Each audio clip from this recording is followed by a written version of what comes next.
Current affairs की इस class में आपका स्वागत है। आज है 21 अक्टूबर और हम पढ़ने वाले हैं आज की महत्वपूर्ण करंट अफेयर्स। यह क्लास आपकी सभी आगामी परीक्षाओं के लिए उपयोगी रहने वाली है। SSC, CGL, CHSL, CPO, railway exams और डिफेंस एग्जाम्स, इन सभी के लिए।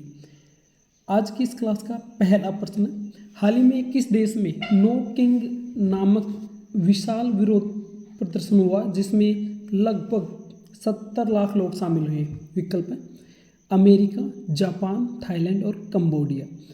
इस क्वेश्चन का सही जवाब हो जाएगा विकल्प ए, अमेरिका। अमेरिका में हाल ही में यह विरोध प्रदर्शन हुआ नो किंग नाम से, यानी कि कोई भी राजा नहीं। 70 लाख लोग इसमें शामिल हुए और एक विशाल प्रदर्शन किया गया। तो ये हुआ था अमेरिकी राष्ट्रपति डोनाल्ड ट्रंप के खिलाफ। अमेरिका में जिस तरह की नीतियाँ डोनाल्ड ट्रंप अपना रहे हैं और विश्व के देशों के साथ में जो अमेरिका के राष्ट्रपति कर रहे हैं, उसके खिलाफ ये लोग शामिल होकर एक विरोध प्रदर्शन करते हैं जिसको नाम देते हैं नो किंग। हाल ही में अमेरिका ने चाइना के ऊपर 100% टैरिफ लगाया है, ब्राज़ील के ऊपर 50% लगा रखा है, कनाडा के ऊपर 35% टैरिफ लगा रखा है, जबकि भारत के ऊपर 50% टैरिफ लगा रखा है। और हाल ही में उन्होंने एक और स्टेटमेंट दिया है जिसमें भारत के ऊपर टैरिफ बढ़ाने की बात कही जा रही है। अमेरिका चाहता है कि भारत रसिया से अपना तेल परचेज नहीं करे और अमेरिका से करे। तो ये एक तरह की डिक्टेटरशिप, तानाशाही लेकर आ रहे हैं। मन मर्जी से व्यापार करवाने के लिए ये ऐसा कर रहे हैं। तो इसके खिलाफ, इन सभी चीज़ों के खिलाफ अमेरिका में एक प्रदर्शन हुआ जिसका नाम है नो किंग। अमेरिका के राष्ट्रपति के बारे में जान लेते हैं। ये अमेरिका के 47वें राष्ट्रपति हैं, डोनाल्ड ट्रंप इनका नाम है। इससे पहले इनका पहला कार्यकाल था 2016 से 2020 के बीच में। दूसरा कार्यकाल इनका होता है 2024 में शुरू, हाल ही में 2025 में, और ये चलेगा 2028 तक। अभी इनको पॉलिटिक्स में या राष्ट्रपति पद के रूप में 1 साल का भी समय नहीं हुआ और ऐसे में अब तक इन्होंने दुनिया में अफरा तफरी मचा रखी है। और कई बार तो ये दावे करते हैं 40 से बार भारत और पाकिस्तान का युद्ध रुकवाने का दावा ये कर चुके हैं। नेक्स्ट क्वेश्चन है, हाल ही में किस प्रसिद्ध अभिनेता निर्देशक का निधन हुआ है जिन्होंने बॉलीवुड में अपने हास्य अभिनय के लिए विशेष पहचान बनाई थी? विकल्प प्रिंस रावल, जॉनी लीवर, असरानी, अनुपम खेर। तो इसका सही जवाब हो जाएगा विकल्प सी, असरानी। असरानी ने इनका हाल ही में निधन हो गया। ये लगभग 80 से ज़्यादा उम्र थी इनकी और 20 अक्टूबर को इनका निधन हो गया है। अभिनेता और निर्देशक ये रहे हैं और हास्य के लिए ये जाने जाते थे। नेक्स्ट है, हाल ही में प्रधानमंत्री नरेंद्र मोदी ने नौसेना के जवानों के साथ दिवाली मनाते हुए कहा कि INS विक्रांत ने पाकिस्तान की नींद उड़ा दी थी। यह दिवाली उन्होंने कहाँ मनाई है? विकल्प है पोर्ट ब्लेयर, कोची नौसेना अड्डा, विशाखापट्टनम नौसेना बेस, मुंबई नौसेना डॉकयार्ड। तो इसका सही जवाब हो जाएगा विकल्प बी, कोची नौसेना अड्डा। यहाँ पर इन्होंने जो INS विक्रांत है इसके ऊपर दिवाली बनाई। भारतीय प्रधानमंत्री नरेंद्र मोदी की यह नीति रही है, या यह कहें कि हर बार जब भी ये दिवाली मनाते हैं तो किसी सैन्य स्थान पर किसी भी सेना के साथ, जैसे भारतीय थल सेना है, नौसेना है, वायुसेना है, इनके किसी भी एक ठिकाने पर ये दिवाली मनाते हैं प्रतिवर्ष जब से ये प्रधानमंत्री बने हैं। इनका कार्यकाल 2014 में शुरू होता है और यह इनकी 3rd टर्म है। ये तीसरी बार लगातार प्रधानमंत्री बन चुके हैं श्री नरेंद्र मोदी। प्रधानमंत्री बनने से पहले श्री नरेंद्र मोदी गुजरात के मुख्यमंत्री थे।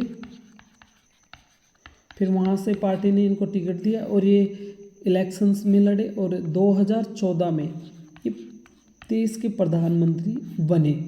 नेक्स्ट प्रश्न, हाल ही में भारतीय थल सेना की दक्षिणी कमांड नौसेना और वायुसेना के साथ किस संयुक्त सैन्य अभ्यास का संचालन करने जा रही है? यहाँ थल सेना की बात हो रही है।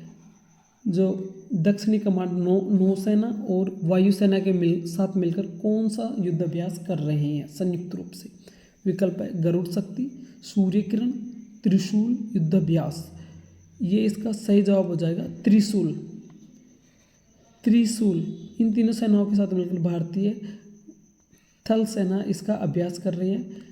संयुक्त सैन्य अभ्यास का मकसद होता है एक तालमेल बनाकर चलना, जिससे कभी भी जब दुश्मन देश हमारे ऊपर हमला करे तो तीनों सेनाएं तीनों मोर्चा संभाल सके, वायु एयर डिफेंस कर सके, जल में जैसे नौसेना है हमारी, समुद्री मार्गों पे जो भी वाटर बॉडीज़ हैं उन पर अपनी डिफेंस के जरिए दुश्मन को नाकाम कर सके। और भारतीय थल सेना यानी थल पर ज़मीन पर लड़ती है और ये थल के माध्यम से सीमाओं के ऊपर दुश्मन देश को रोक सके। तो इसका मकसद होता है संयुक्त सैन्य अभ्यास का कि मिलकर लड़ाई करना, जिससे अपने दुश्मनों को हराया जा सके।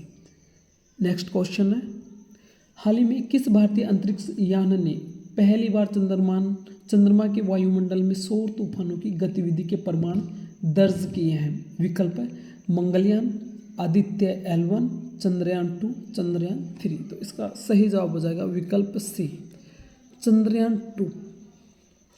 चंद्रयान 2 ने पहली बार चंद्रमा के वायुमंडल से में सौर तूफानों की गतिविधि के प्रमाण दर्ज किए हैं।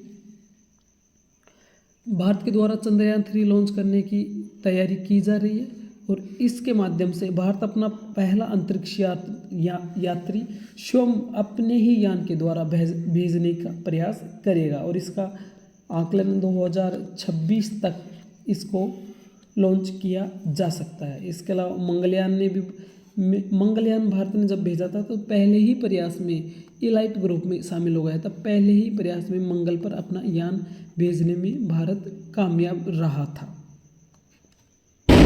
इसके अलावा हाल ही में जो एलन मस्क की कंपनी है स्पेस एक्स, उसने अपना 11वां सफल टेस्ट किया है अपने सबसे ताकतवर स्पेसशिप का। ये इस एलन मस्क की कंपनी का ही ताकतवर नहीं, पूरे विश्व का इस वर्तमान समय का सबसे ताकतवर स्पेसशिप है, जिसके माध्यम से चंद्रमा, मंगल और इनके अलावा जो भी स्पेस में इससे आगे बॉडीज़ हैं वहाँ तक जाने की इसकी खासियत रहेगी और इसका सफल टेस्ट कर लिया गया है। नेक्स्ट क्वेश्चन, हाल ही में किस देश के एक संग्रहालय या म्यूजियम से नेपोलियन के बहुमूल्य गहनों की चोरी की घटना सामने आई है? 4 विकल्प होंगे, फ्रांस, जर्मनी, इटली और इंग्लैंड। इस क्वेश्चन का सही जवाब विकल्प ए है, फ्रांस। फ्रांस में इस घटना को चोरों ने अंजाम दिया, जिसमें नेपोलियन के 9 बहुमूल्य गहनों को इन्होंने चोरी कर लिया है। घटना को अंजाम देने के लिए चोरों ने मात्र 4 मिनट और फिर इसके बाद 7 मिनट, केवल 7 मिनट कुल मिलाकर, और म्यूजियम में जाने और बाहर आने में 4 मिनट, 9 गहने इन्होंने चोरी की है। सबसे पहले चोर आते हैं और म्यूजियम में क्रेन के माध्यम से ये एंट्री करते हैं और वहाँ से भगने के लिए इन्होंने बाइक्स का इस्तेमाल किया। तो कुल 7 मिनट में इन्होंने चोरी को अंजाम दे दिया और नेपोलियन के 9 बहुमूल्य गहने चोरी करके ये यहाँ से फरार हो जाते हैं फ्रांस के एक म्यूजियम से। साथियों, करंट अफेयर्स के सभी क्वेश्चंस हमने कवर कर लिए हैं। अगली क्लास में मिलते हैं। इस चैनल को आप सब्सक्राइब कर ले, अगर ठीक लगे तो नोटिफिकेशन बेल नोटिफिकेशन ऑन कर ले, जिससे सबसे पहले क्लास आपके पास पहुंच सके और आप आसानी से क्लास ले सके। अब मिलेंगे साथियों अगली क्लास में, तब तक के लिए जय हिंद, जय भारत।